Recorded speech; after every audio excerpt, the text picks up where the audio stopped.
A top WWE star is out with a concussion, plus major post-draft premium live event changes may be revealed, and a former WWF New Generation star had their leg pulled off during a match last night. It's all in the wrestling news right now. You're staying for the third story. Yes, you are. Let's talk about Braun Strowman. We are sending our best to Braun. PW Insider Elite revealed that Braun Strowman suffered a concussion on SmackDown this past Friday. The match itself, it was Braun and Ricochet versus the Viking Raiders. Yes. And there was a moment in the match where Braun got his head struck. There was also a spot in that match that has been shared around a lot with Braun throwing Ricochet into the Viking Raiders, not quite making it. Yeah, and that apparently came after the concussion was sustained, so that would explain the miscommunication, definitely. Yeah, so it would, and a few things that Braun did following that as well confused a lot of people, and well, now we know why. Yes. Braun Strowman suffered a concussion. Hopefully he's all right. Obviously now WWE have a very stringent concussion policy in the wake of several wrestling tragedies, so it might be quite a while before we see Braun back in the ring, but that is unquestionably for the best. So absolutely. Hopefully he's all right. Hopefully he's feeling okay, and hopefully he has as quick a recovery as possible. But we just don't know how quick that'll be. It's been an interesting comeback for Braun Strowman. I don't quite know what I was expecting to see from him back in the WWE. He had a very brief feud with Omos, and then he sort of formed this odd couple tag team with Ricochet. Yeah. Like, what are your thoughts on the Braun and Ricochet team? I don't know. When Braun got brought back, I remember thinking, well, first of all, I was baffled when he got let go because there's not really anyone in wrestling like Braun Strowman, really. But when he got brought back, I remember thinking, this could be the start of a big run with some sort of belt, maybe. I don't think he was going to beat Roman or anything, but I thought he'd be higher on the card than he's actually landed. But I don't necessarily... I don't disagree. I've been enjoying his kind of tag team division run, though, with Ricochet, even though it came about because he did a mean tweet. Yeah. about flippy wrestling. And now he is one. Well, he's teaming with one. He's hoping when he grows up he can become a flippy wrestler. I was surprised the team lasted as long as it has, because you'd think that both guys would be ones looking to push up the card and challenge for titles and all that sort of stuff. But they seem like a consistent team, although they certainly have until Braun's concussion. And Braun's performance in that tag team showcase at WrestleMania was amazing. He was really good. So I feel bad for him, but hopefully he's okay. Best wishes to Braun Strowman on a full and speedy recovery. Let's talk the draft, mainly post-draft plans. If you want some silliness about the draft, watch our 9 pitches video later today. It's what we want to happen. That'll be on the YouTube channel a little later on. But there are some possible changes to how premium live events roll along post-draft, isn't there, Jack? Yes, this is according to Worked Wrestling, WRKD, it's spelled on the old internet. Worked Wrestling, who say one format discussed after the announcement of the draft and the introduction of the new World Heavyweight Championship on Raw is the idea of potential brand exclusive premium live monthly events. Now, this is something they've done in the past. With the Raw pay-per-views and the SmackDown pay-per-views. A common criticism back then was that the roster was spread too thin, and that it led to matches getting on pay-per-view that maybe weren't good enough to really get on pay-per-view. But in this day and age, though, well, there's way too many people working in WWE, so it might work. What do you think? I think it'll work out better now than it did back then. And you're right, it was in the sense that there was a thinner roster, although I won't hear a bad word said about the Great American Bash 2004 that featured John Cena versus Rene Dupree, Hardcore Holly versus Mordecai. I was about to say it was Mordecai on that, yeah. And a few other classics. I think I did a weirdest episodes on that. I think you did. I did. I think it's on the YouTube channel. YouTube.com/Cultaholic. Quite a thin show. But also, it's almost as thin as the roster in the noughties. Billy Gunn versus Jamie Nobleboy? No, maybe. Anyway, right. It was a thin show.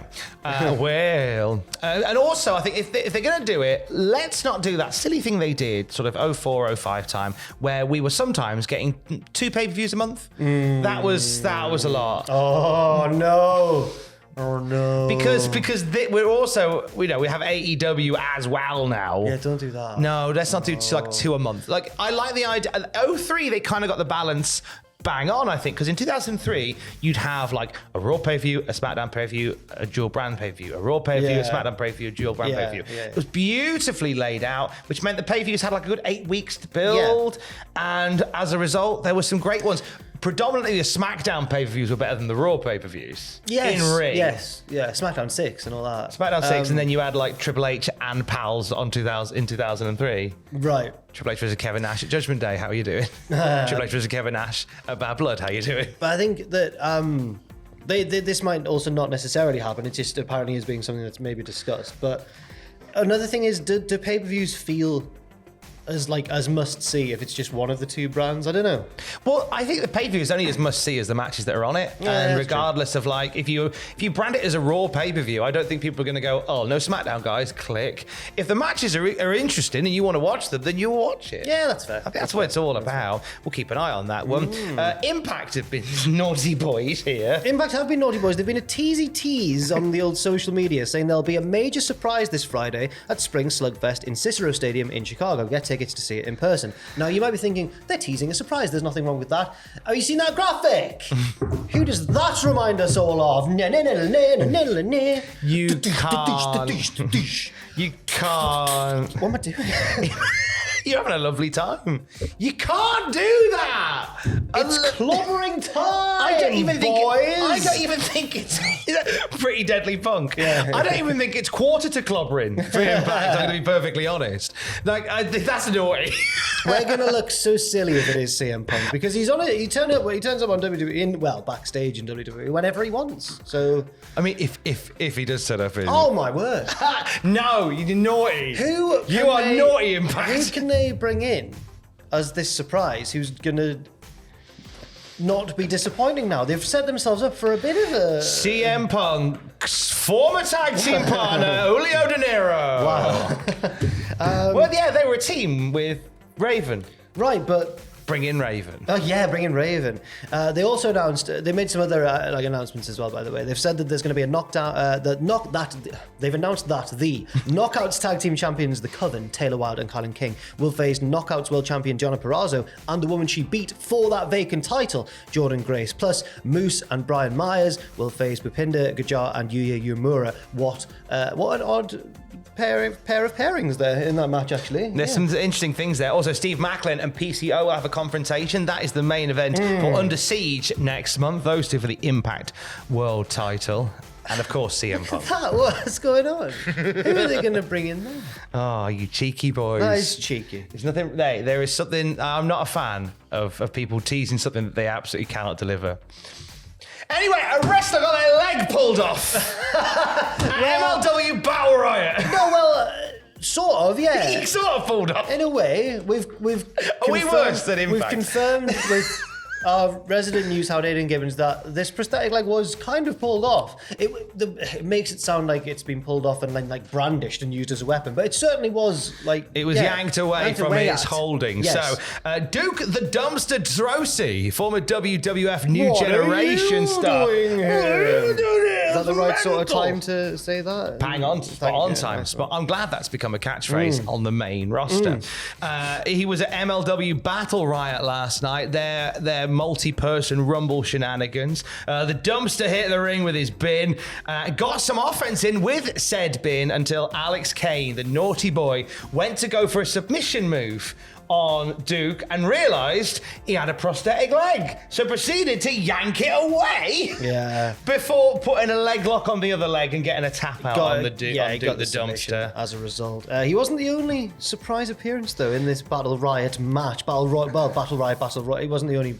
Gene Snitsky was there as well. Snitsky was there as well. Turned up. You know what? The other day, right? I think something had happened, like maybe at home, like one of me or my girlfriend was meant to take the bins out or like do the dishes. A minor squabble, right? And my girlfriend went, well, as Gene Snitsky says, it wasn't my fault. I was like, what a horrible reference, which really dates her as a wrestling fan because she's not watched since she was a kid, and if Austin's on screen, she didn't care, but if Gene Snitsky's on screen, it's bloody Snitsky. Wow. I know. What a woman. I know, but... To pull out a Snitsky reference. But also I was like, it's a bit...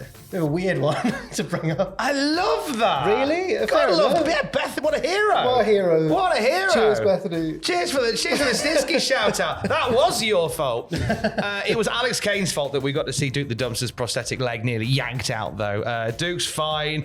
I love seeing him. I think he's great. What a lovely guy. I believe he's doing he's on Twitter, so you can find him on Twitter. Okay. I believe he's doing some wrestling cons and stuff in the weeks to come. Oh, good for him. Give some love to Duke the Dumpster. Absolutely. We'll have more wrestling news throughout the day at cultaholic.com, or Bethany will have some for us as well. One can hope. Stay safe. Love you. Bye.